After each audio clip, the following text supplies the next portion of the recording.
¿Qué tal, chicos y chicas del Departamento de Intermediarios? Feliz semana. Esta es la lección número 3. El título es Palabra de Honor. Vamos a comenzar con la ilustración inicial y recuerden que la ilustración inicial es simplemente una ilustración que nos ayudará a comprender un poquito más la enseñanza de esta lección. Vamos a tratar también de relacionar las citas bíblicas de la sección Dios dice con esta ilustración. Vamos a comenzar. La Biblia del Bounty. William Blythe viajó al Pacífico Sur en una misión para recolectar cierta variedad de plantas. La tripulación que lo acompañaba se alistó voluntariamente para el viaje sabiendo que estaban yendo a un lugar hermoso. Blythe nombró como segundo a bordo a su amigo Fletcher Christian. A estos hombres les gustó tanto Tahití que no quisieron regresar. Varios de ellos trataron de esconderse, pero fueron capturados y castigados con severidad. El drama de sacar a estos hombres de ese paraíso tropical recargó la atmósfera de la nave llamada Bounty al punto de que la tripulación se rebeló. En 1978, su propio amigo Fletcher Christian lideró un motín que muchos años después se convirtió en el tema central de libros y películas. Blythe y los que permanecieron fieles a él fueron abandonados en un bote salvavidas para que sobrevivieran por sí solos. Sin capitán, parecía que ahora la tripulación podría ser feliz. Sin embargo, los que quedaron en el bote siguieron discutiendo sobre lo que tenían que hacer y a dónde debían ir. Fletcher Christian regresó a Tahití y secuestró a varias mujeres y esclavos antes de que el grupo llegara a la isla Pitcairn. Allí el contingente de marineros se desintegró casi inmediatamente y aprendieron a destilar alcohol, y al poco tiempo ya eran comunes los delitos como el asesinato, las violaciones y el robo. No pasó mucho tiempo hasta que todos murieron por asesinatos o enfermedades, excepto Alexander Smith. Él fue el único que sobrevivió en una isla desierta con un grupo de mujeres y niños. Pero, ¿qué tiene que ver esta historia con la Biblia? Saben, Smith encontró una Biblia que habría sido dejada en el Bounty y se dedicó a estudiarla con detenimiento. Al hacerlo, la palabra de Dios se arraigó profundamente en su corazón. Comenzó a compartir las buenas nuevas del Evangelio con los pobladores de su pequeña comunidad, y gracias a este libro abandonado en el barco, aprendieron del amor de Dios.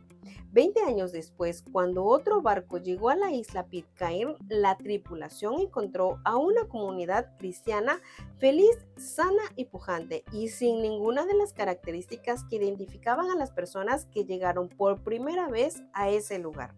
Y saben, chicos, esta Biblia se exhibe actualmente en aquella isla como un testimonio del poder que tiene el mensaje de Dios para todas las personas. Pero ustedes, ¿qué opinan acerca de esto? ¿Cuán a menudo abren ustedes ese hermoso libro para saber lo que Dios tiene para decirles? ¿Será que acaso solamente la usan una vez por semana cuando van a la iglesia y ni siquiera la abren durante el culto? ¿O la estudian por lo menos una vez al mes? ¿O la estudian de 3 a 4 veces a la semana? ¿La estudian todos los días? ¿O con qué frecuencia abren ustedes la Biblia? Esto es algo para meditar. Vamos a continuar con nuestra lección. Veamos ahora qué tratan de decir.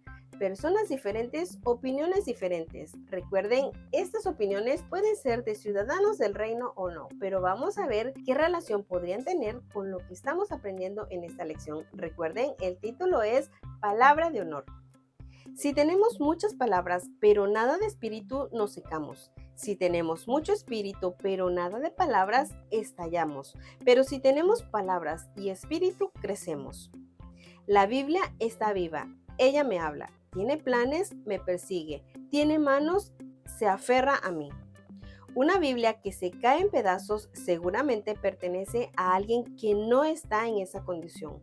Un hombre debe leer solo lo que lo motiva, porque lo que lee por obligación no le hará mucho bien. La Biblia no nos fue dada para aumentar nuestro conocimiento, sino para cambiar nuestras vidas.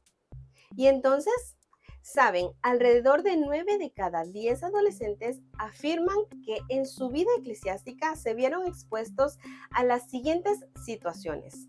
95% dijo que se vio expuesto a escuchar historias bíblicas. 92% dijo que aprendieron sobre las vidas de grandes personajes bíblicos. 89% vivieron experiencias entretenidas relacionadas con la religión.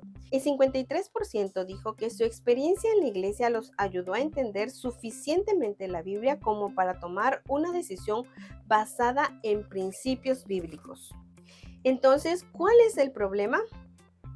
Pocas personas podrían decir que la Biblia es inútil, porque quienes asisten a la iglesia dirán que es muy importante. Sin embargo, cuando hablamos de vivir las verdades de la palabra de Dios y ponerlas en práctica, la gente nos suele mostrar el mismo entusiasmo. Para ilustrar este punto, Jesús pronunció la parábola del hombre prudente que construyó su casa en la roca.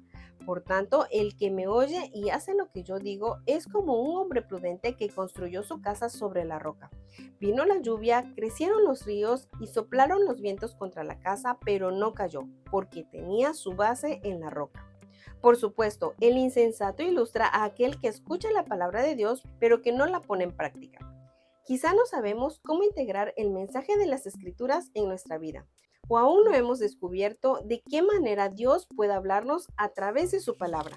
Incluso tal vez sabemos lo que significa el sábado, pero aún no hemos experimentado realmente el descanso sabático.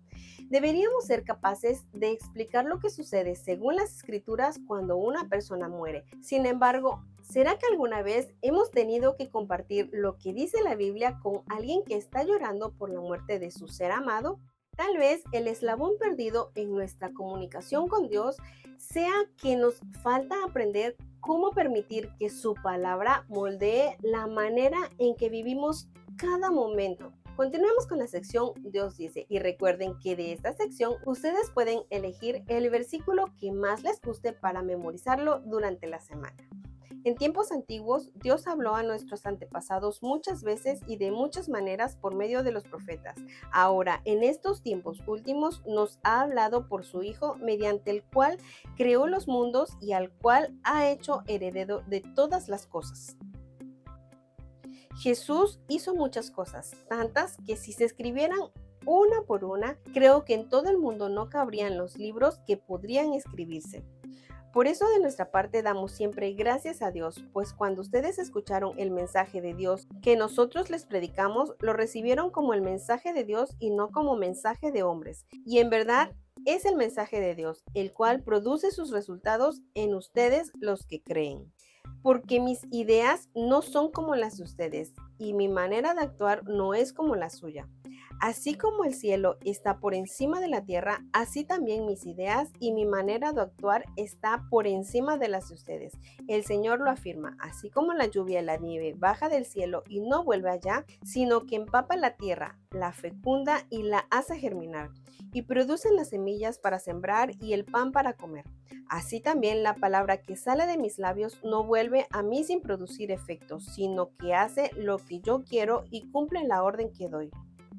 Todo lo que antes se dijo en las Escrituras se escribió para nuestra instrucción, para que con constancia y con el consuelo que de ellas recibamos tengamos esperanza. ¿Y qué tiene que ver conmigo? Justin recibía constantemente cartas de su abuela que vivía del otro lado del país. En cada carta llegaban cupones, recortes de periódico y quejas en relación al clima. Cada semana Justin casi podía adivinar lo que encontraría en el sobre y siempre trataba de responderle, aunque no lo hacía con tanta frecuencia como su abuela. En cierta ocasión se encontraba en un campamento de verano cuando recibió una de esas cartas típicas de la abuela. Alguien en su cabaña vio la carta y le llamó la atención, así que le preguntó por ella. Su respuesta fue espontánea y no muy pensada. Mi abuela siempre me está enviando estas cosas. Todas las semanas recibo una carta de ella, con todo esto adentro, y la verdad no sé qué hacer con ellas. Bueno, es obvio que te ama mucho. Esas palabras impresionaron poderosamente a Justin. Nunca había pensado por qué su abuela le escribía tanto, pero desde ese momento cambió la manera en que leía cada carta. Es probable que necesitemos meditar en la razón por la que Dios nos habla a través de la Biblia.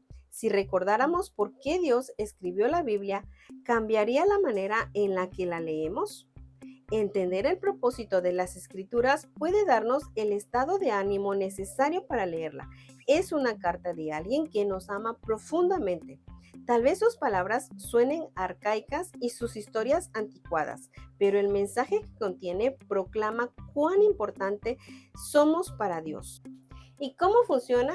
Bueno, durante esta semana tomémonos el tiempo necesario para escuchar la palabra de Dios y enfoquemos nuestro estudio en dos preguntas importantes. Escojamos algún versículo bíblico y preguntémonos qué nos está diciendo Dios en este pasaje. Y la segunda pregunta que nos vamos a hacer durante esta semana, ¿qué voy a hacer al respecto? Tienen varias opciones en la sección Dios dice, así que traten de hacerse estas preguntas y anoten lo que Dios les está tratando de decir. Planifiquen una estrategia para poder aplicar ese versículo que hayan escogido en su vida durante esta semana y en lo sucesivo.